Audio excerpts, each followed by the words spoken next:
Combinación Clave presenta El Mostrador en la Clave.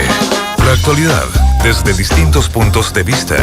Un espacio para la discusión bien informada. El Mostrador en la Clave. Con el equipo de El Mostrador. Estamos ya con el Mostrador en la Clave. Está con nosotros Mirko Macari, está Héctor Cosio. ¿Cómo están ambos? Don Fernando, qué Fernando. extraordinario es un feriado justo en la mitad de la semana. Yo me lo tomé para feriado. Yo supongo que tú fuiste a marchar para aumento de salario, ¿no? No. ¿No fuiste con la CUT? No, yo no fui. No. Yo te hacía demandando los derechos ahí en la MEA. Yo entrevisto a las personas que hacen eso, sí. ¿A ti tú fuiste? No, yo no fui, no. Por vergüenza. No tiene problema. No, para nada, no. Yo no tengo queja. Yo quiero profundizar el modelo. Eso es. Yo pensé que no te gustaban las aglomeraciones. Sí, eso es verdad. No. Aquí alegaste de que no te gustaban la muchedumbre. Sí, no, mucha gente que te toque, que te toqueteen así. Claro, y gritando todos por los derechos, ¿no? ¿Cierto? El rojerío. El rojerío. Ahí en la consigna sesentera. Sí, han salido nuevas frases o sea, nuevas etiquetas para distintos movimientos, qué sé yo. Los zurdos, por ejemplo, eso está presente, en Twitter, pero los zurdos son todos aquellos que no piensan como yo. Que está a la izquierda yo. de la izquierda. Claro, todos aquellos que no piensan como yo son zurdos. Pero también los zurdos también existen como tal, están a la izquierda de la izquierda, los verdaderos zurdos. Ahora que le digan zurdos a todos. A los que les gusta que les digan zurdos. Sí, a los que les gusta que le digan zurdos. Además, están a la izquierda de la izquierda. Le salió gente al camino a la CUT, o sea, la nueva central de trabajadores. ¿Cómo se llama? ¿La cachaste o no? Tenía un nombre bien notable. Sí, tiene un nombre bien extraño, sí. De trabajadores y su punto, a mí me pareció notable porque lo vi, que es que hay dirigentes sindicales cuya regla de exclusión es que no militen en partidos políticos. Claro, exacto. Es muy razonable, ¿eh? Eso te muestra que hay una mirada que dice los partidos son parte del problema, no parte de la solución. Bueno, de hecho, creo, no sé si todavía si se habrá cambiado, pero de hecho, ser dirigente sindical era una de las pocas cosas que podía impedir que tú te presentaras, por ejemplo, a candidato al Parlamento. Tú no podías ser candidato al Parlamento si que eras dirigente sindical. Y se consideraba que eran extremos absolutamente... Cristian Cuevas tuvo que salir de dirigente sindical el diseño de Jaime para Guzmán, presentarse. Justamente para desarticular la fuerza de la izquierda que estaba en Central Clasista de Trabajadores. Central Clasista de Trabajadores. ¿Qué me dices tú? Sí. Está bien. Bueno, el rojerío en todo caso un concepto no es mío, es de Juan Guillermo Tejeda, que aludía como a los momentos en los que se rejuntaba toda esa izquierda con las consignas de los 60, de los 70, más bien dicho. Es como, tiene una palabra con tufilla, nostalgia. Sí. Los motes se colocan por todos lados. Y para el otro lado también está lleno también, de los fachos. Hay fachos pobres. Hay diferenciación clasista entre fachos. Pero por ejemplo, RD no te cabe en el rojerío.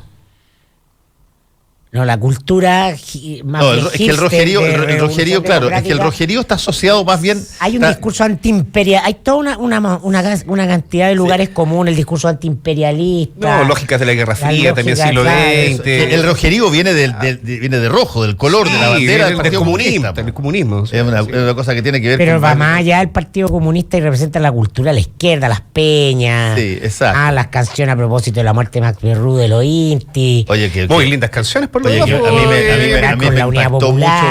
mí me impactó mucho la muerte de Max Berrú, fíjate, porque yo lo conocí a él, Inti Illimani fue 2 años seguidos a la Universidad de Texas en Austin, cuando yo estaba estudiando allá. Fueron atendidos por un chileno maravilloso que se llamaba Renato Espinosa, que también se murió y que lo recibía, y dieron 4 conciertos excepcionales en un auditorio gigantesco que tiene la universidad, donde se ocupa 3.000 personas, lleno todo de bote en bote. Y después, bueno, conversamos mucho con ellos, y Max Berrú, que era ecuatoriano, era pero brillante, el tipo era brillante. Además, fue futbolista, y futbolista bueno. Ese dato no. Era futbolista, era bueno para la pelota. Se vino a Chile, ecuatoriano, se vino a Chile a ver el Mundial de 62 para ver a Pelé. ¿Viste? Y ahí se quedó. Y ahí se quedó. Desgraciadamente no lo pudo ver mucho porque entre los búlgaros no los búlgaros, creo que fueron los búlgaros, pero y los españoles volaron, le sacaron los tobillos a Pelé en el 62, que jugó un partido, creo. Sí. A pura pata. Pero Max Berrú era encantador, lo más simpático que te podías imaginar. Sí, muy, muy simpático, agradable, bueno, dueño de una voz fantástica. Y fíjate, me chocó, porque Inti Illimani era de esas cosas que uno los tenía así cerquita. Inti Illimani es parte de la banda sonora de nuestras vidas. Sí, pues exacto. Cuando digo nuestras vidas. ¿Y tú lo sumáis dentro del rojerío eso? ¿No? Una generación. ¿O lo dejáis afuera? Es un emblema del rojerío, Inti Illimani es un emblema de una época del rojerío. Ahora, es buena música, a diferencia de Quilapayún, que es muy rojerío y es mala música. No, pero depende qué. Por ejemplo, depende qué. Pero Quilapayún es más la consigna. Inti Illimani, aparte de las canciones emblemáticas, tienen interpretaciones son magníficas. Sí, pero yo creo que la cantata Santa María de Quilapayún sigue siendo un referente. Es un disco, es todo el rojerío. Pero es más que un disco, o sea, es más que un disco y es más que una consigna. O sea, te marca una época a sangre. Lo que pasa es que Inti Illimani se reinventa, tienen los boleros. Vienen después la etapa de los boleros. Pero no solamente los boleros, tiene la parte instrumental. El mercado de Testacho, por ejemplo, los Inti Illimani es una pieza maravillosa, que es 100% instrumental. Cuando estos estuvieron exiliados en Roma, en Italia, y que es la mejor época, digamos, de todas estas agrupaciones. Y hicieron giras por todas partes, realmente excepcional. Y yo transforman en una cultura. Un abrazo grande a la distancia. La derrota de la Unidad Popular. A todos los amigos de Inti Illimani. Sí, ahora desde el punto de vista. Después se dividieron, después quedó la crema, pasó todo lo que pasó. Sí, pero más allá cuando eran los originales, así, eran realmente excepcionales. Es que fuera de la consigna política, lo que representa para un sector musicalmente, culturalmente, Inti Illimani pone un antes y un después. Ahí tenía Quilapayún, tenía otras bandas, han salido después, y Yapo y una serie de cosas, pero Inti Illimani, la gracia de la interpretación y de la creación los pone en un nivel muy distinto. Más allá, supera el tema, digamos, de que es un emblema de una época. Por eso, sí. En fin, bueno, todo eso ha pasado, estamos todos a la espera de lo que va a ser la primera conferencia de prensa de los tres de Caradima después de haberse reunido con el Papa. Hay una serie de materias bien interesantes, algunos de los cuales ustedes traen hoy día. ¿Qué es esto de la lucrativa pasada de José Valente en la Universidad de Santo Tomás? Cuéntanos un poquitito. Sí, mire, esa nota, eso parte también de algo que veníamos hablando con Mirko recién. Aquí tenemos tres figuras que yo creo que son figuras relevantes dentro del comentario de la mañana, que son los tres ministros. Santelice, que va a ser interpelado un poco rato más. Varela, que ha tenido una seguidilla de declaraciones y de ciertas contrataciones también polémicas. Y nosotros quisimos poner el acento ahora en Valente para recordar una situación que se reveló con un dictamen de la Contraloría del año 2016, pero que tenía que ver a los primeros años del año de los 2000, 2003, 2004, cuando Valente era parte, digamos, de eConsult. Y lo que se cuenta en esa historia es que estaban los créditos Corfo, importantes créditos para capital de riesgo, y eConsult adquiere estos fondos por 1.900 millones de pesos, me parece que era eso. Y luego esos 1.900 millones de pesos lo invierten en un momento donde el lucro, no existía la palabra lucro y todo esto estaba fabuloso en las universidades con las inmobiliarias. Viento de cola para el negocio universitario. Totalmente, claro. O sea, esto era grito y plata. Y ponen esos 1.900 millones de pesos que les pasó el crédito Corfo en la Universidad de Santo Tomás, y para pasar a ser controladores junto con Rocha. Y en esa pasada después, Gerardo Rocha. Sí, y en esa pasada después años después vendieron, y claramente los 1.900 millones de pesos ya no eran 1.900 millones de pesos, superaban los 10.000 millones y se pegaron una muy buena pasada entre... Ahora, pero perdóname, discúlpame. Con un crédito público. Ahora, un crédito público. Es que eso es lo que iba a preguntar. ¿Cómo puede Corfo pasar plata para que tú termines invirtiendo en un negocio especulador, digamos? Bueno, eso es lo que le pregunta la Contraloría a Corfo. ¿Ya? Y Corfo se saca los balazos. ¿Quién era el vicepresidente Corfo entonces? Gobierno de Lagos. Sí, Gobierno de Lagos. Qué raro. No recuerdo quién era. No, tampoco lo recuerdo. Bueno, estuvo su yerno ahí en el Gobierno de Lagos hasta no sé quién vino después del caso Bogate, porque sale en el caso Bogate. Pero bueno, habría que verlo. Habría que verlo. Tiene que estar en la nota, pasa que no lo tengo, no lo recuerdo. Déjame mirarlo. Tú sigue nomás. Viene en este yo te digo el tiro. Bueno, y eso es lo que le pregunta a la Contraloría a Corfo. Cómo, digamos, un crédito fiscal, digamos, se invierte en esto. Y lo que le explica Corfo es que en realidad ellos estaban pasando este dinero para una institución educacional. Resulta que Santo Tomás no tenía solo giro educacional, tenía giro inmobiliario. Vender, todo, arrendar, permutar, todos los verbos que se pueden, digamos, sacar del negocio inmobiliario. Y es lo que hace, si la Universidad de Santo Tomás, sobre todo en esos años, ganaban mucha plata. Todas las universidades privadas ganan mucha plata. No puedo entrar porque no estoy suscrito al mercado. Me tienen bloqueado. No, yo tengo clave y tampoco entré. Y ahí está el cuestionamiento. El cuestionamiento lo hace la Contraloría, se lo hace a Corfo. Corfo se saca los balazos diciendo que esto era un complejo educacional, que aquí no había nada de especulativo, pero lo cierto es que el giro de la universidad, y sobre todo en esos años, era inmobiliario. Y lo que estamos contando, digamos, es que en un momento donde no había un tipo penal que pudiese penalizar o fiscalizar el lucro tampoco estaba dentro de el año 2003, dentro de los fantasmas en el inconsciente colectivo, no estaba puesto como concepto. Claro, era absoluto. Y donde hacer plata a través de las universidades privadas era un gran negocio. Por esa razón que cuando empieza a vender Santo Tomás, que hace Consul, pide un crédito Corfo al tiro para ponerle billete. Ojo, y era un negocio legal y legítimo. En ese momento, legal porque, como dices tú, no había ninguna norma en contrario, pese a la prohibición constitucional. Exacto. De la Claro, que es como de la buena voluntad. Era una cuestión meramente nominal. Sí. En otro contexto, otro clima, a Lavín le costó el cargo de ministro de Educación reconocer aquí con el amigo Fernando y con Fernando Villegas, que colegas. Sí. Él hizo la pregunta. Villegas es responsable de esa pregunta. Colega de panel. No es el clima de hoy día, no le va a costar a Valente, pero es interesante ver que la puerta giratoria en la derecha entre lo público y lo privado es ancha. O sea, podía hacerte una pasada en los negocios, pasas que en Chile tienen que ver muchas veces con platas públicas, con acceder de manera mañosa a platas públicas. Y no estáis haciendo nada, si estáis siendo intermediario. Claro, solo intermediario y con la intermediación. Y no es para poner acción en el Silicon Valley chileno. No. Es para apostar a negocios más o menos claros en ese minuto que venían muy bien aspectados por el crecimiento, la demanda de educación superior, sobre todo en las clases medias. Recordemos que la Santo Tomás es una universidad de clase media emergente. Y que en esos años tiene una explosión, digamos, de estudiantes enorme. Mira, en base a ese nicho de mercado, esa lógica. Para eso había que haber conocido que no es posible porque murió además en un suceso extraordinariamente brutal. Gerardo Rocha, el dueño y fundador de la...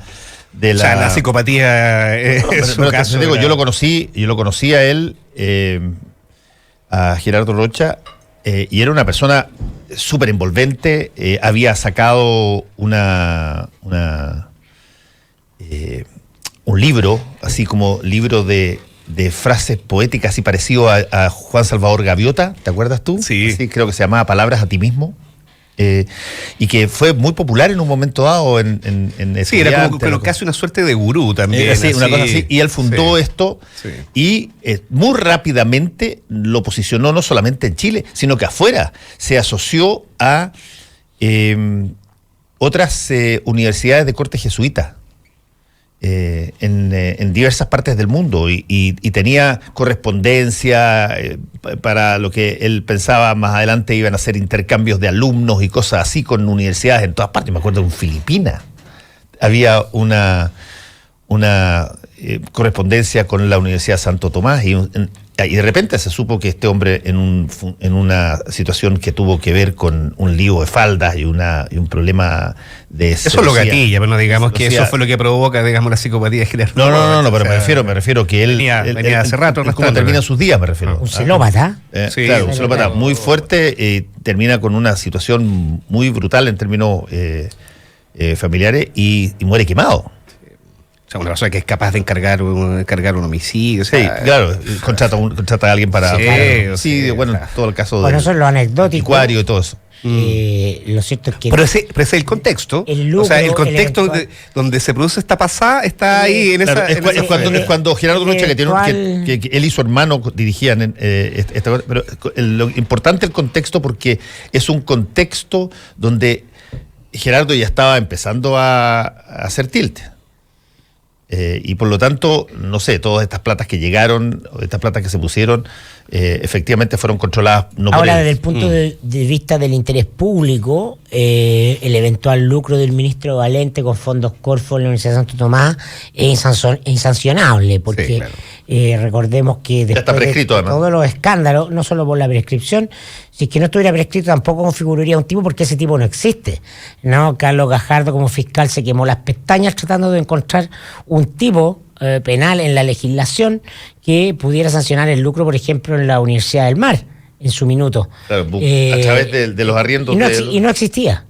No existía. Como todas estas cosas, igual que las platas políticas, las eventuales sanciones tenían que ver con figuras tributarias. Sí, eso. No propiamente con que la legislación no bajaba a nivel penal este magno principio constitucional de prohibir el lucro en la educación. Porque no había tipología del delito. Algo muy a la chilena.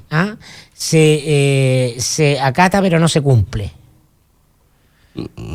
Ahora lo interesante, sí, claro, ¿no? Claro. Ahora lo interesante para nosotros haber marcado este punto también es para dejar un poquito en evidencia que a poco más de un mes de instalado este gobierno tenemos 3 ministros que hoy día, digamos, están frecuentemente en la agenda pública. O sea, todas las semanas tenemos un ministro arriba, y eso yo creo que es interesante analizar en este mes y medio. Sí. Todo está en ti, así se llama el libro. Ya Hans Hansen me lo corrigió. Efecto, no era Palabra a ti mismo. Palabra a ti mismo era otro que también estaba muy popular en esa época. No, todo está en ti. Sí. Hay 3 ministros. Basura, perdona. Hay 3 ministros bajo la lupa pública y bajo la lupa de la propia moneda. Que están siendo evaluados, no puedo decir mal evaluados, sino que de manera delicada. El más evidente de todo ha sido el ministro Varela, ¿no? Porque por una semana que se llevó la agenda con declaraciones fuera de su sombrero de ministro. Este mismo Valente. Este mismo Valente, porque está pasado a varios pueblos, sí, también comunicacionalmente. Y el ministro que va a ser interpelado hoy, el ministro de Salud, Santa Elise, ¿no? Que se mandó el condoro de tirar a destiempo el protocolo de aborto en 3 causales, ocasionándole un lío al gobierno porque deja fuera de juego el relato de los grandes acuerdos. En el caso de Varela... Y manejar mal las cifras también del VIH. En el caso de Varela, yo creo que estuvo un poco eclipsado por todos los temas de abuso que dominaron las redes y los medios el fin de semana. En el caso de Varela hay un hecho que es interesante destacar, que es el nombramiento en la división jurídica del Mineduc de un abogado, Tomás Enrique, que es un activista anti-gay. Fue el que recurrió contra este libro de... ¿cómo se llama? El libro del... No me acuerdo el nombre del niño, tiene pero... 2 papás. Dos papás. Sí, no me acuerdo si era Simón. Pero no me acuerdo si era Simón tampoco, pero que hablaba de la eventual paternidad gay, ¿no? Y la legitimaba. Entonces, este nuevo jefe jurídico fue uno de los abogados que recurrió contra eso, ¿no? Entonces, es claramente un activista anti-gay. No es que no puedan haber conservadores en el gobierno. Hay gente que diga, pero ya cuando tú vas a ser activista anti-gay, entras en contraposición no con los movimientos gay, con el discurso de tolerancia que de día a día levanta particularmente la ministra vocera de gobierno, Cecilia Pérez. Entonces, de nuevo, está, como se dice, orinando el asado del relato del gobierno. Sí. Con un tipo de designaciones que no son coherentes con eso, porque se les van encima los movimientos de minorías sexuales, LGBT. Entonces le genera un ruido comunicacional y político que el gobierno no quiere tener, ese flanco no lo quiere tener. Claro, abre otro espacio, otro espacio adicional, digamos, para la crítica. En medio de la ley de identidad de género, el gobierno no se puede permitir ese punto. Porque no es solo anti-gay, o sea, es un activista anti esas 5 letras LGTBI, y que en definitiva no es una posición meramente conservadora. O sea, hay un planteamiento político de quien es director de la división jurídica en función, digamos, de atornillar de alguna manera al revés a lo que es la ley de identidad de género. O sea, varias apuestas políticas que además tienen dividido también a la derecha.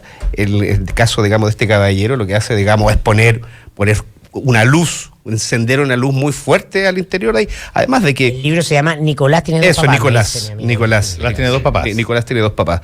Porque además en temas de educación, este tipo de libros, por ejemplo, no hay ninguna posibilidad que pasen. Carolina Toá. Sí. Claro. Sí. Pero si hoy tuviésemos, por ejemplo, con este actual ministro, una gestión similar, ese libro, por ejemplo, que ya causó una tremenda polémica, no pasaría en absoluto. No sale. Ahora, ¿qué tanto de todo lo que estamos hablando se compadece con la posición del presidente? El presidente de la República ha dicho una frase bien extraña de escuchar de un presidente que en Chile tiene un poder superlativo. Esto de que los ministros deben moderar sus voces o algo así, como deben pensar un poco lo que están diciendo, que fue una frase así más o menos al pasar del presidente Piñera, pero públicamente le dijo a sus ministros que bajaran el tono en determinadas materias sin irse pensar por la antes de hablar. Sin irse por la libre. Lo que es una palmada en las manos públicas. No, él se lo dice claramente en los trascendidos de prensa que hay de la reunión del presidente con Varela. Dice, tú piensa lo que tú quieras, pero cuando hablas tienes que ser coherente con lo que estamos planteando como gobierno. Siempre que hablas, 24/7, de lunes a domingo, estás hablando como ministro del gobierno. Y entonces no te puedes dar el gusto de volver a ponerte el gorro de comentarista. Sí. Y probablemente el presidente también se debe decir eso al espejo más de alguna vez. Ha mejorado bastante Piñera respecto al 2011. Por lo menos hay un diseño de contención ahí que relativamente ha funcionado. Respecto, me estoy refiriendo a básicamente el discurso presidencial. Su gran error fue la nominación de Polo Piñera, pero comunicacionalmente ha estado dentro de los más. No, ha estado sí, no, nada que ver con su primera administración. Y de hecho, cuando él ha planteado que ha aprendido, quizás en esta área es donde más se nota, digamos. Los chistecitos, la salida de tarro por la libre, qué sé yo, las citas de libros que no sé, que están incorrectas, y se nota que no ha leído. Nosotros publicamos hace como 2 meses atrás una nota que a mí me gustó mucho por su contenido, pero especialmente por su título, que era, digamos, como la estrategia del gobierno para proteger a Piñera de sí mismo. Y tenía que ver con eso. Tiene que ver con toda esta estrategia comunicacional también de reducir, digamos, los errores de sus intervenciones. Pero eso no... Claro, si bien eso lo ha reducido, pero el episodio de Polo Piñera y sus otros ministros lo ha tenido al límite. O sea, no se ha mandado piñericosas. Porque yo creo que en eso le ha puesto un esfuerzo, porque él es particularmente espontáneo en decir cosas. Improvisa una barbaridad. Sí. Es muy poco el presidente de leer textos. Sí. Él improvisa una barbaridad y por lo tanto eso lo puede hacer caer en bastante, errores. Pero se ha visto mucho más contenido que sus ministros, que les han dado, o creo que ellos se han sentido que pueden decir lo que se les ocurra, digamos. Ahora, este jefe jurídico, Tomás Enrique, jefe jurídico del Mineduc, también recurrió contra un juez que autorizó el cambio de sexo de un niño transgénero. Fue una tremenda, eso fue un... Sí. Ahí mostró que la Corte estaba a una altura distinta, digamos, a la de los otros poderes del Estado. Recuerdo perfectamente ese caso. Y claro, él fue el abogado. Contra el juez, él fue el abogado. Y entonces es distinto a tener una idea diferente de los movimientos trans o LGBT, como cualquier persona natural tiene derecho a tenerla, a ser un activista. Porque eso se entiende como una forma de violencia también, como impedir que minorías ejerzan derechos. Y eso para el gobierno es contradictorio. Porque el gobierno Piñera, no el de José Antonio Castro. Exactamente. Sí. Y eso que parece un menor o es muy poderoso. el tono del gobierno respecto de estos temas. Y recordemos bien, para que hagamos un perfil. Ser políticamente correcto. Y hagamos para hacer un pequeño perfil de este Enríquez. Ese caso en particular fue un caso bastante especial, porque lo que pasa, claro, una familia de padres tienen a un hijo, digamos, con tema de identidad de género, y piden el cambio registral al juez del nombre. Y el juez lo autoriza. Que se cambie el nombre. Que se cambie el nombre.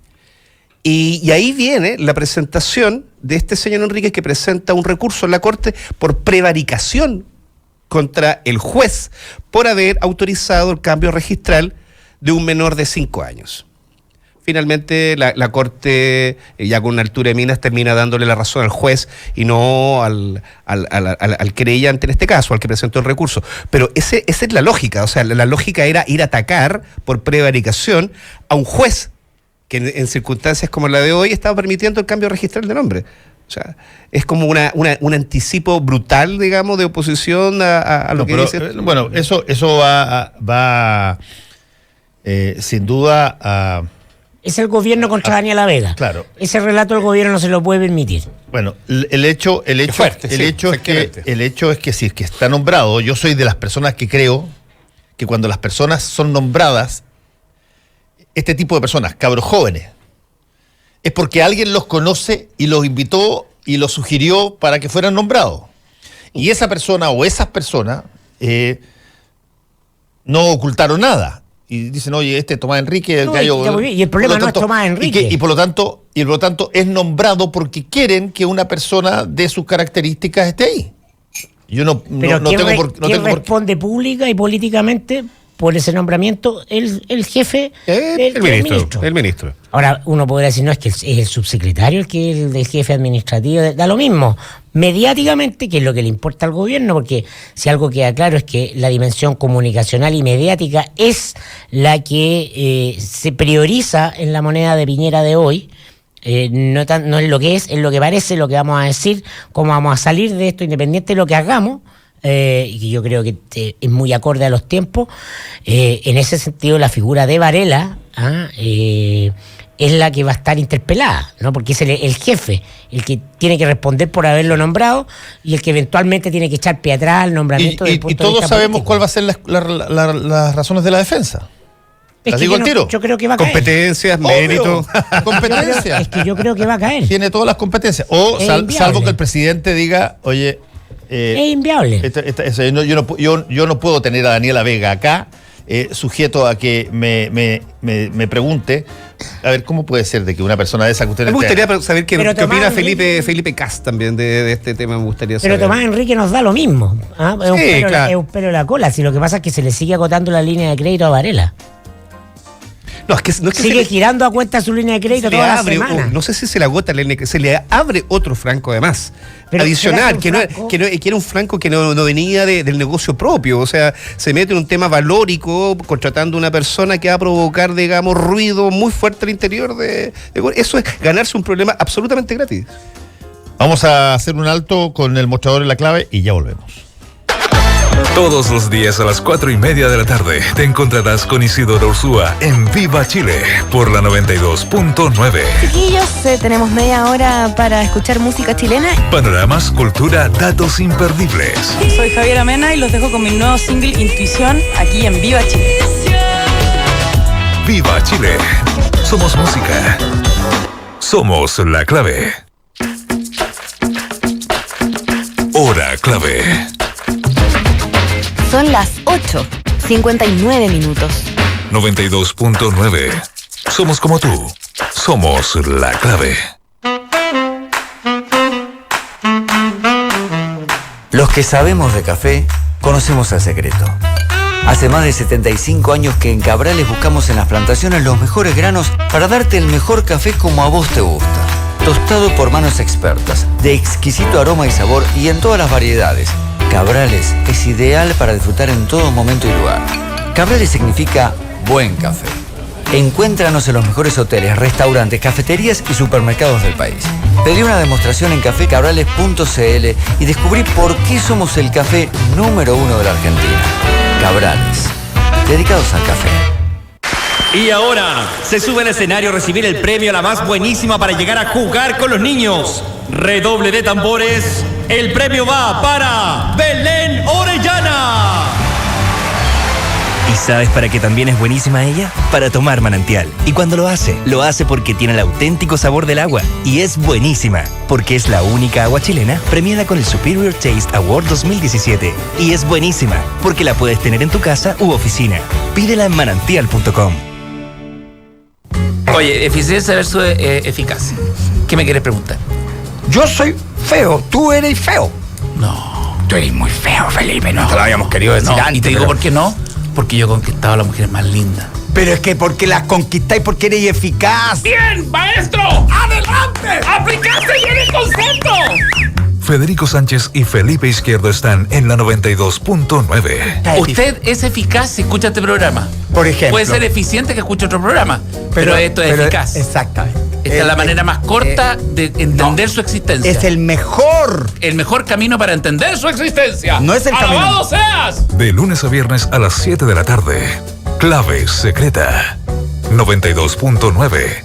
Somos conversación. Somos la clave.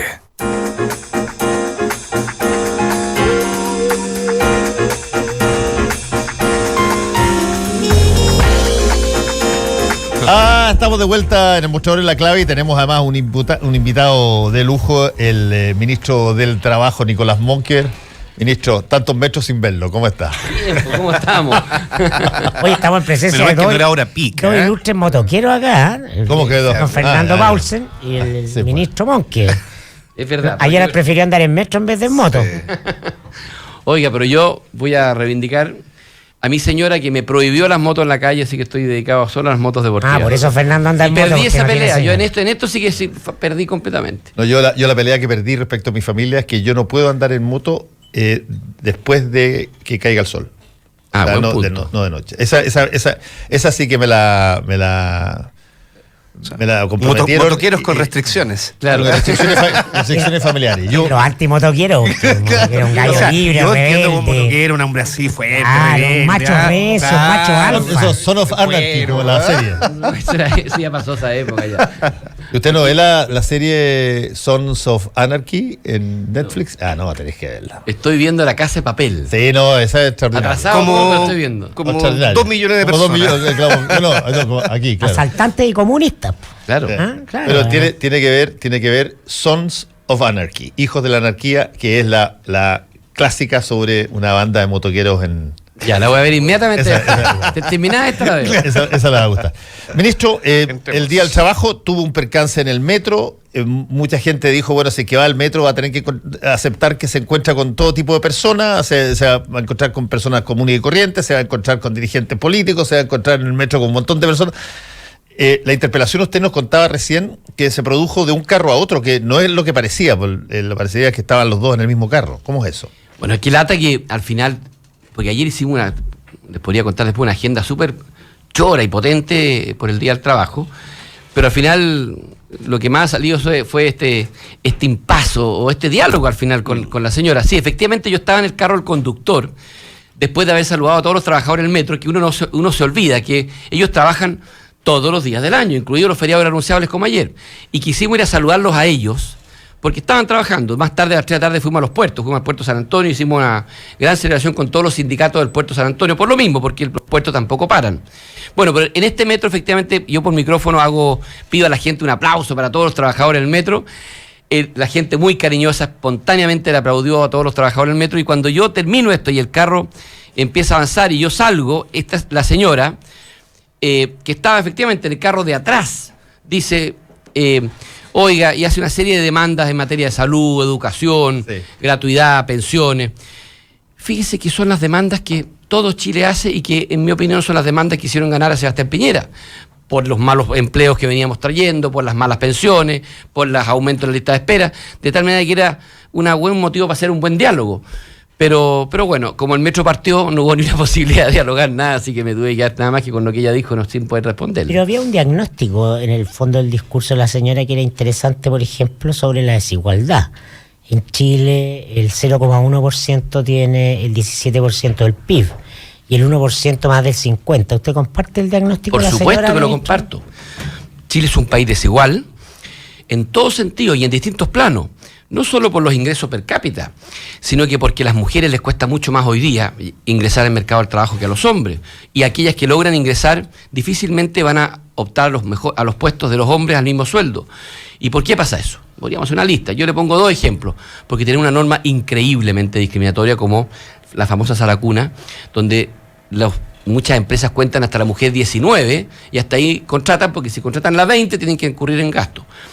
Después tenemos una jornada laboral hiperrígida, donde el mejor pretexto para muchos hombres no hacen nada en la casa, porque dicen no me dejan salir de la pega, y es el gran problema de muchas mujeres que muchas veces rechazan una oferta de empleo porque no tienen ni siquiera 2 horas al día para poder hacer alguna labor personal o familiar. Entonces, con esa rigidez de jornada, obviamente que tenemos un mercado mucho más machista, el mercado del trabajo.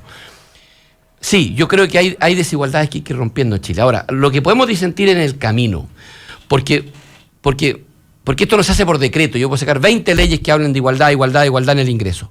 El mejor ejemplo, reforma tributaria.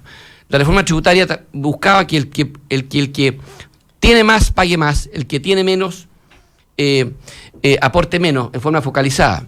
Pero cuando uno hace una mala reforma tributaria, confusa, enredada, que hay que corregirla 20 veces, como fue la reforma anterior, impacta en la inversión, impacta en el empleo, y eso en vez de estrechar la desigualdad, la aumenta, que fue lo que ocurrió en los últimos 4 años, entre otras razones. Entonces, hay que en esto ser no solo teórico, sino que práctico. El mejor ejemplo yo lo pongo también respecto a la reforma laboral. La reforma laboral, ¿qué lo quiera? Era una reforma que le da derechos colectivos a los trabajadores, que son los derechos que se adquieren cuando uno está en un sindicato.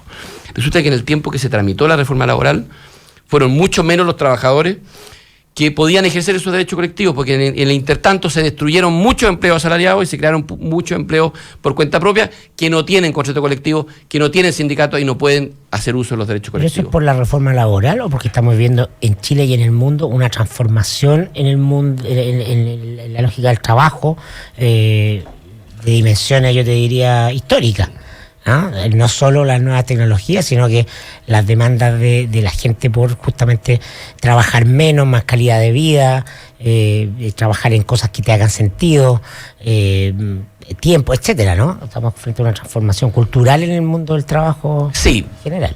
Yo efectivamente creo, Mirko, que la transformación está, y se está produciendo en Chile y en el mundo. Y la pregunta es cuánto nosotros estamos preparados para eso y cuánto nos estamos preparando. Yo creo que poco. Porque, claro, efectivamente, ese empleo que uno históricamente conocía con un contrato indefinido, que duraba largo periodo y que lo que había que reivindicar esa indemnización por año de servicios, y ojalá fuera 15, 20 años y el tope fuera lo más alto posible, hoy día no es el esquema. Hoy día son empleos cortos, mejor pagados, rápidos, donde me exigen cierta flexibilidad, cierta adaptabilidad, porque mi servicio se los puedo proveer varias veces, simultáneamente a varias empresas. Y nosotros no estamos preparados para eso, o no estamos suficientemente preparados. Y porque tenemos una legislación laboral que te impide hacer todo eso. Y es de una rigidez espantosa. Porque tenemos esa cosa, ese switch, que algún fundamento tiene del pasado, donde cualquier adaptabilidad o flexibilidad laboral era usado para precarizar el empleo. Lamentablemente muchas de esos prejuicios tienen fundamento del pasado, pero en el presente tenemos que ser capaces de superarlo, porque hoy día se necesita adaptabilidad laboral. ¿Qué sentido tiene hoy tener una trabajadora o un trabajador sentado 8 horas frente al computador si parte de esa jornada la puede hacer en su casa? Pero dime, ministro, pero por ejemplo, pongamos un ejemplo concreto. Yo voy a poner un ejemplo de mi sector. Lo que está ocurriendo en Canal 13. Yo escuché la explicación que dio Andrónico Luksic, que es el dueño, y que dice uno no puede estar financiando estos tremendos déficits todo el tiempo, lo que cuando hay pérdidas cualquier dueño o capitalista o inversionista piensa lo mismo, ¿no? Pero hay distintas formas de abordar la solución del problema. Una de las formas es que tú empieces a conversar sobre este tipo de temas, que tengas algún grado de conversación con los sindicatos, que sinceren la situación en la que estás, adviertan cuáles son las áreas en que habría que hacer algún tipo de reforma. Y otra es que tú te enteres por, medios de comunicación, de que están buscando personal para reemplazar a quienes están con contrato, y que lo sepas por fuera. Hay 2 maneras totalmente distintas de hacerlo. el dueño, el controlador, siempre va a señalar cuando está apretado, porque es verdad, que él no quiere financiar déficit eternamente. Bueno, cuando eres el hombre más rico de Chile. Pero lo mismo, pero por principio, no quieren financiar déficit. Y por lo tanto y ahí hay dos formas. O buscamos la manera en que pasamos a tener superávit, a buscar rentable y se crea una reingeniería de un montón de serie de cosas, o se hace como se hizo en el Canal 13, que es contratar un ejecutivo que tiene una biografía conocida respecto de esta materia y enterarse que van a despedir a no sé qué cantidad de personas y que se está ya solicitando que se externalice todo el trabajo. ¿Para qué comprarse un problema extra si es que lo tienes ya? Evidentemente que hay un cuento, y que no es menor, de formas que hay que respetar. Eso es a lo que te refieres. Y el tema de formas, uno quisiera que siempre, cuando se produce cualquier negociación, colectiva o no colectiva, individual, entendamos que detrás de un trabajador no hay solo un recurso humano, hay una persona que tiene un sueño, que tiene una disposición a entregar el 50% de su vida a un empleo, porque eso, en el fondo es eso. Y yo creo que en la forma a veces nos equivocamos mucho, y cuando uno se equivoca en la forma al interior de la relación laboral, se producen las desconfianzas y vemos finalmente huelgas que son eternas de larga, que no llegan a nada, y yo creo que hay mucha falencia en cómo yo cultivé esa relación al interior de la empresa. Yo tengo una directa relación, veo siempre una directa relación. Los buenos gerentes de recursos humanos, los que han cultivado esa confianza, curiosamente tienen muy pocas huelgas, porque son capaces de ponerse de acuerdo antes de eso. Ahora, el tema de fondo efectivamente es complejo, y vuelvo a lo que decía Mirko. Yo recuerdo que yo iba a tu programa, Fernando, 15 años atrás, y habían, no sé, 7 personas en el set de grabación. Hoy día uno va a la televisión que lo entrevisten y hay una persona, porque todo se maneja con un joystick desde una sala de programación y la cámara va andando prácticamente como robot. Entonces, efectivamente nos está impactando el mercado, las nuevas tecnologías, y la pregunta es si queremos estar del lado de los empleos que se van a destruir o de los empleos que se van a crear. Y mi desafío es que miremos hacia los empleos que se van a crear. Y eso no es gratis, eso es con cursos mejores de capacitación, con reconversión laboral, y todo eso que hoy día, a mi juicio, lo estamos haciendo muy lento en ciertas áreas de nuestra industria. Hay otras que están adelantadas, pero en el comercio ahí estamos muy atrasados. Usted recién admitió que, claro, que el trabajo en términos generales en Chile y en el mundo está transformándose, está cambiando, las nuevas tecnologías, digamos, están dando paso no a que se terminen trabajos, sino también tal vez a que se abran nuevos trabajos. Pero usted lo que hace es responsabilizar de alguna manera también es a la legislación, ¿no? La legislación es la que nos permite adaptarse. Pero hoy día lo cierto es que en el tema de los empleos, cada día van a modificarse y transformarse mucho más. Sin ir más lejos, por ejemplo, incluso el trabajo político. Estoy pensando, digamos, en el futuro, cómo ustedes están preparando. Nosotros hoy día publicamos una nota muy cortita que... Bueno, no era tan cortita, pero que era como un tercer título, que hablaba de un proyecto que se está haciendo en el MIT. En el MIT. En el MIT. Sí. Que es de crear un asistente democrático. Lo está haciendo César Hidalgo, un físico chileno.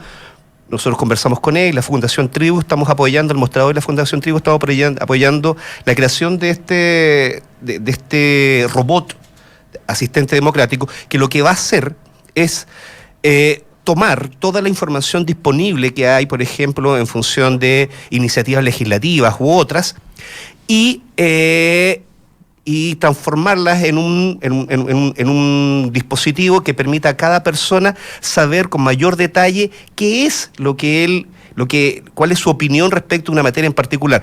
Hoy día se elige a un senador o a un diputado para que represente a la persona en múltiples campos. Y eso, digamos, uno no autoriza, en definitiva, a un político para que hable en su representación sobre temas de minería, salud, en definitiva, estas cosas. Lo que intenta hacer este software, no es un software, es un robot derechamente, es utilizar toda esa información, canalizarla y entregarle una mejor asesoría al votante para así aumentar la participación. Eso podría reducir el trabajo legislativo. Ya no necesitamos ni asesoría, a lo mejor necesitaríamos un congreso virtual Esto se lo pongo solamente de ejemplo, porque existe la posibilidad de que incluso la vida política en el Congreso cambie, y cambie a una velocidad muy rápida. Si eso es a nivel político, a nivel del trabajador de la calle, el propio metro, usted fue hoy día a saludar al metro, a la gente que trabaja en el metro, pero si uno pasa por la línea 6 no ve a ningún trabajador, afortunadamente, porque todo funciona fantástico. A mí me encanta la tecnología cuando funciona eficazmente. Pero ¿cómo lo van a hacer? Si tienen una legislación, ¿cómo lo va a hacer el ministerio para irse adaptando a esos tiempos? Y a la velocidad. Ya la velocidad, porque no es solo, digamos, de hacer algunos arreglos, digamos, a corto plazo. Aquí estamos hablando de una división de Estado, o sea, es distinto. Déjame decirte una cosa, Héctor, para complementar antes de que hable el ministro del Trabajo.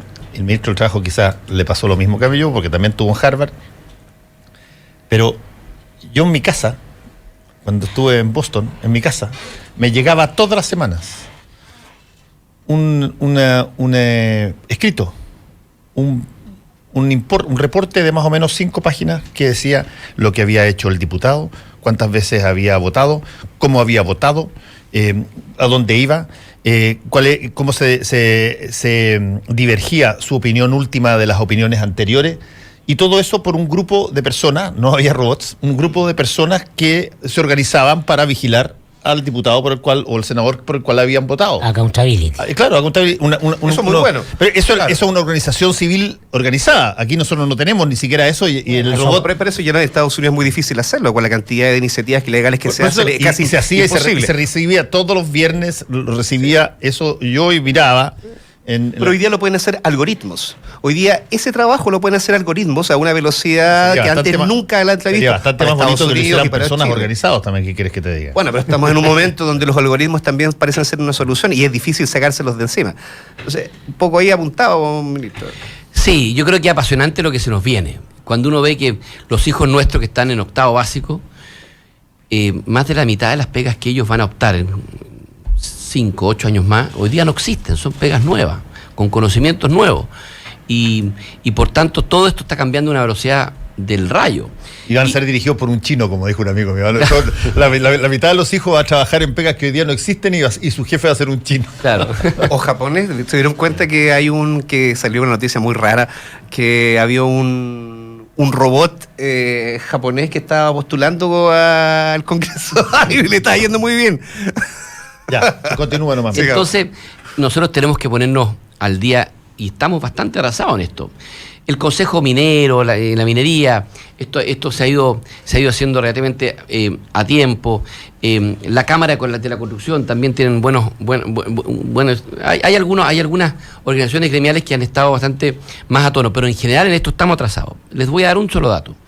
2/3 de los trabajadores que hoy día se capacitan en Chile lo hacen con la famosa franquicia Sense. Y el promedio de cursos que ellos optan es un curso de 22 horas. ¿Qué podemos aprender, actualizarnos, reconvertirnos en 22 horas? Nada. O sea, es plata botada. Y yo creo que es plata botada, definitivamente. No quiero con esto generalizar, hay excepciones que están fuera también ya, digamos, de época también. Claro, desde el punto de vista de la empleabilidad, del incremento de las remuneraciones, sí, es plata perdida. Desde el punto de vista que se le aporta a él, por supuesto que algo le puede aportar, pero nosotros tenemos que tener un sistema que capacite en función del empleo. Y no solo respecto a lo que hay hoy día, sino que lo que viene. Y en eso hay pasividad de todos. Pasividad del gobierno, que por años hemos mantenido este sistema, la OTIC, ahí casi como una especie de red muy lucrativa. Es que una bolsa. Es una bolsa mucha plata, impresionante. Pasividad de algunas empresas que no miran más allá. Ellos dicen, ¿sabe qué más? Yo con este estándar de tecnología le gano a mi competencia, después veré que viene más adelante, tampoco lo va a capacitar usted mejor de lo que hoy día lo tengo porque me lo pueden levantar. Claro, se puede transformar en dirigente sindical. Pues. O me lo pueden levantar de la empresa al lado, lo cual es una filosofía completamente equivocada. Y por tanto hoy día tenemos un sistema que mira para cualquier lado. El Chile Valora, que es la entidad que tiene que certificar las cualidades, mira para un sector, para una dirección. Sense capacita para la dirección opuesta, los institutos técnicos profesionales para la dirección, para una tercera posición, no conversa nada. Y por tanto, finalmente tenemos mucha plata arriba de la mesa, pero en plata mal gastada. Y eso es una reforma gradual que tenemos que hacer. Sí. Pero eso es un desarrollo exitoso. ¿Cómo? Eso es subdesarrollo exitoso. Claro. Nosotros esto tenemos que cambiarlo de verdad como país. Y esto es una política de Estado. Y va a haber gente que va a reclamar, va a haber gente que le encanta el curso corto. Nosotros no somos norcoreanos ni chinos disciplinados que cuando, qué sé yo, las directrices dicen, oye, hagamos un cambio para allá, todos se cambian de orientación y empiezan a trabajar en esa lógica. No estamos sometidos dictatorialmente y por lo tanto el miedo nos hace que nosotros nos pongamos obedientes. Somos cada vez más discutidores, somos cada vez más cuestionadores y por lo tanto esto tiene que hacerse en el marco de nuestra propia idiosincrasia. Totalmente de acuerdo. Es impresionante cómo eso ha cambiado lo que dice Fernando. Hace 10 años estas cosas se discutían mucho menos. Hoy día todo el mundo te cuestiona, te pregunta el por qué, con o sin fundamento. Hay veces que con fundamento, muchas veces, y te arreglan el proyecto y mejora, o algunos ven un interés que otros no ven. Sí, yo creo que hoy día todo esto, por obvio que aparezca, requiere una fase de diálogo, de convencimiento, de persuasión, que antes era mucho más automática. Pero da la impresión que los tiempos no se relacionan entre sí, porque mientras todo esto avanza muy rápido, por el otro lado el tema, digamos, político y legislativo demora mucho más tiempo. El Estado, que es la política, que son ustedes en el fondo todos, van como mucho más lento de lo que va cambiando la sociedad. O sea, ahí hay un desfase que es complejo, porque en el fondo de ahí emana la pérdida de legitimidad de la política, entre otras cosas también. Es verdad. Porque no sabe leer su tiempo, claro. Permítame ponerles un ejemplo, a propósito de una columna que leí precisamente en El Mostrador el fin de semana, que es una columna bastante bien hecha, digamos, pero que yo disentía al final del... Nosotros tenemos un proyecto que es Estatuto Laboral para Jóvenes. ¿Qué es lo que es ese proyecto? Es un proyecto que a los chiquillos que están estudiando en la educación superior, en un instituto, que están estudiando, que tienen entre 18 y 24 años, a esos chiquillos que hoy día trabajan, la informalidad de los jóvenes hoy día en el trabajo es del 40%. Tú les preguntas por qué no tenía un contrato. Muy simple, te dicen. Porque si yo tengo un contrato, dejo de ser carga el plan de salud familiar, pierdo la beca, pierdo la movilización y hasta podría teóricamente perder la gratuidad. Entonces yo prefiero trabajar por las monedas, te dicen. Entonces, ¿nosotros qué queremos hacer? Este estatuto que establece que no pierda ni un beneficio de ningún tipo si usted está estudiando y trabajando, y que también tenga una jornada flexible, cosa que si usted tiene clase a mediodía, pueda trabajar 2 horas en la mañana y trabajar 2 horas en la tarde. Y eso va ahora en el paquete de Blumen. Claro. No, ese ya se está tramitando en la Comisión de Trabajo. Inmediatamente algunos lo ven eso como precariedad laboral, porque usted va a abusar.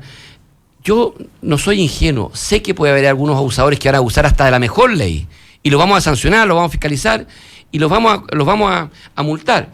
Pero trancar esa adaptabilidad, esa modernidad, a mi juicio, sencillamente por prejuicios que con razón o sin razón pudiésemos tener del pasado, a mi juicio, es un error. O sea, tenemos que hacer una suerte como de cambio de switch.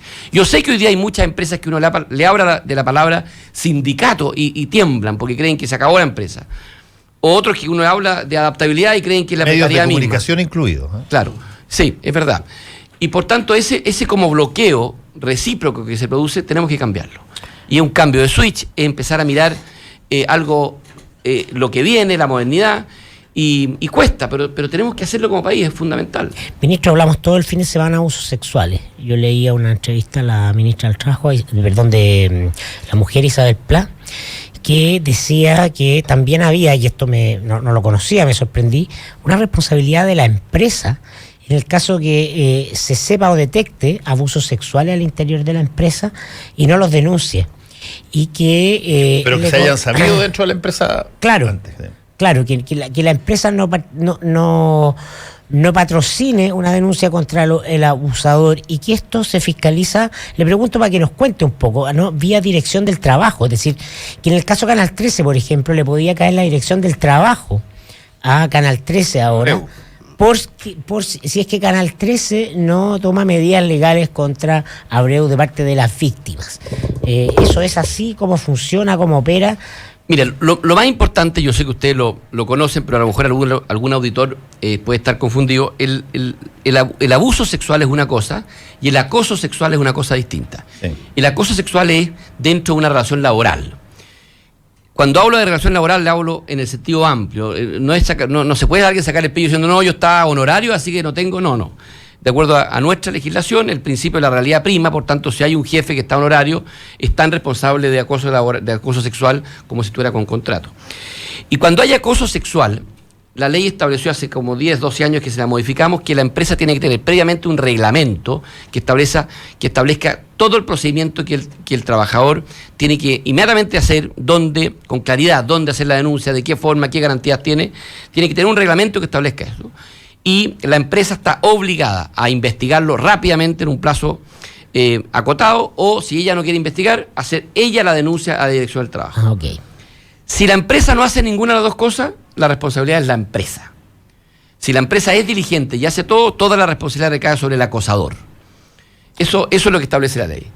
Ahora, es decir, una víctima puede eventualmente entonces también recurrir no solamente contra el victimario, sino que también contra la empresa en la medida en que no haya sido diligente. Exactamente. La empresa es responsable cuando se le prueba su negligencia. Y objetivamente la negligencia está, por ejemplo, si no dictó nunca ese reglamento interno o no lo dio a conocer. Muchas empresas dicen, por ejemplo, se constata de que hubo bastante conocimiento de la empresa sobre este tipo de cosas y no se hizo nada al respecto. Por supuesto, eso es absolutamente...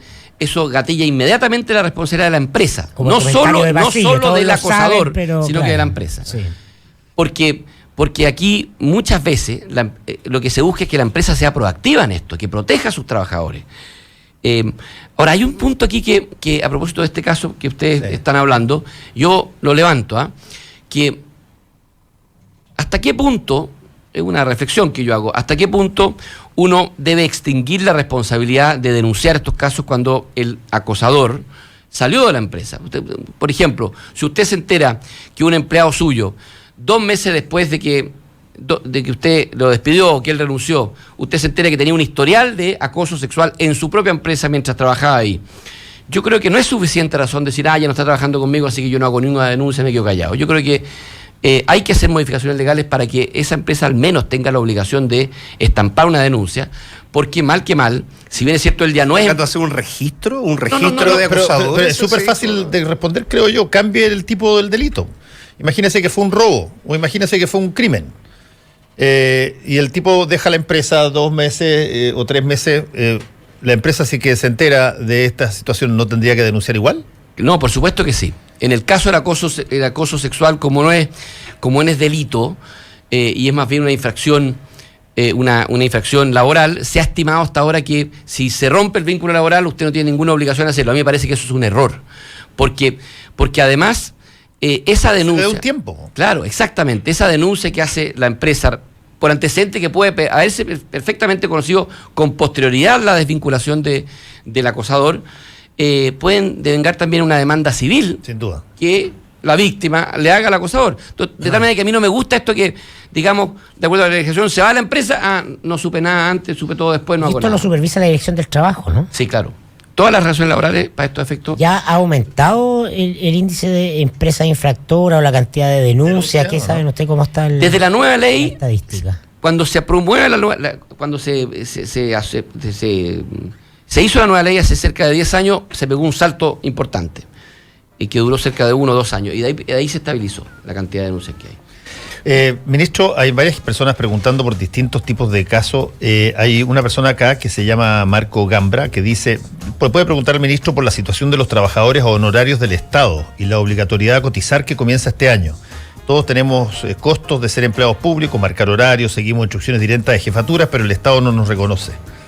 Sí, a partir del 1 de enero de este año empezó la obligación, que veníamos dilatando por mucho tiempo, de que los trabajadores honorarios públicos y privados coticen, porque hoy día están en una situación de precariedad total. No tienen cobertura de salud o no tienen ahorro previsional. Y cada vez que... Ahorro previsional, digámoslo bien, que tampoco le va a alcanzar para mucho. O sea, entendámoslo bien también, ese ahorro previsional. Depende de la edad en que usted empiece a cotizar. Porque si usted cotiza desde joven, evidentemente va a poder juntar. Pero asumamos que no es así. Lo que le quiero decir es que lo único importante es que si no cotiza nada, está en el peor de los escenarios. Esa obligación, cada vez que se hacía exigible, llegaba al gobierno turno y la dilataba. El último gobierno de la presidenta Bachelet, el primer gobierno, estableció una gradualidad para empezar a hacer estas imposiciones, estas cotizaciones, pero gradualidad voluntaria. Entonces al final no es nada, porque si yo voluntariamente puedo cotizar... Todo se llena la plata para la casa. Claro. En concreto, hoy día tenemos una norma vigente que a partir del 1 de enero de este año es obligación cotizar y por el total.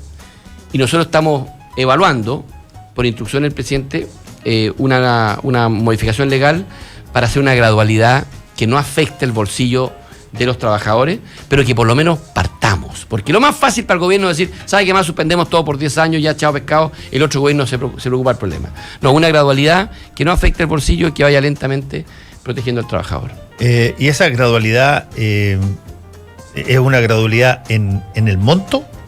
Claro, al final en el monto. Ahora, esa es una discusión que teníamos. Al final en el monto.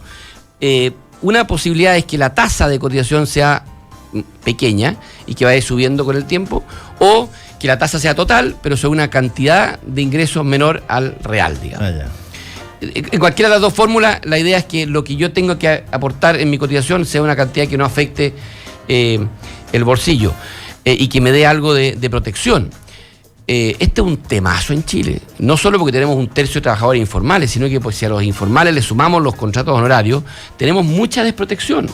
Y estamos hablando de protecciones fundamentales, como es salud, como es previsión, como es seguros de accidentes, como es seguro de invalidez, que a nuestro juicio es fundamental corregir. Ahora, una cosa, la presidenta Bachelet, por ejemplo, sacó adelante ella, en forma muy positiva, una política de traspaso de trabajadores honorarios a trabajadores a contrata. Y se gastó muchos recursos en eso. Todos los años se pasaban trabajadores del Estado a honorario a contrata. Uno esperaría después de eso, después de 4 años, que los honorarios bajaron. No, subieron. Porque claro, yo traspasaba una gran cantidad, pero los cupos que dejaban libres los honorarios los seguirán por los honorarios. En el mundo municipal esto es gigantesco, la cantidad de honorarios que hay. Y los alcaldes te dicen, pero ¿cómo lo hago si no tengo cómo contratar con contratas que las tengo limitadas? Entonces aquí hay un problema estructural serio y que tenemos que corregir. Tenemos que irnos, le agradecemos al ministro del Trabajo, Nicolás Monkever, por haber estado acá, ministro. Bueno, muchas gracias a ustedes, muy entretenido. Gracias, ministro. Gracias, vaya muy bien, y éxito a cada uno de ustedes. Nos vemos. Actualidad con ojo crítico, información desde distintos puntos de vista y discusión bien informada. Fue El Mostrador en la Clave, con el equipo de El Mostrador y Combinación Clave. Oye, eficiencia versus eficacia. ¿Qué me quieres preguntar? Yo soy feo, tú eres feo. No, tú eres muy feo, Felipe, no. Te lo habíamos querido decir antes. Y te digo por qué no, porque yo he conquistado a las mujeres más lindas. Pero es que porque las conquistáis, porque eres eficaz. ¡Bien, maestro! ¡Adelante! ¡Aplicaste bien el concepto! Federico Sánchez y Felipe Izquierdo están en la 92.9. Usted es eficaz si escucha este programa. Por ejemplo. Puede ser eficiente que escuche otro programa, pero esto es eficaz. Exactamente. Esta es la manera más corta de entender su existencia. Es el mejor camino para entender su existencia. No es el camino. ¡Alabado seas! De lunes a viernes a las 7 de la tarde. Clave Secreta. 92.9. Somos conversación. Somos la clave. Elige atreverte. Elige lo que nunca has hecho. No temas a lo desconocido. Corre riesgos y enfrenta.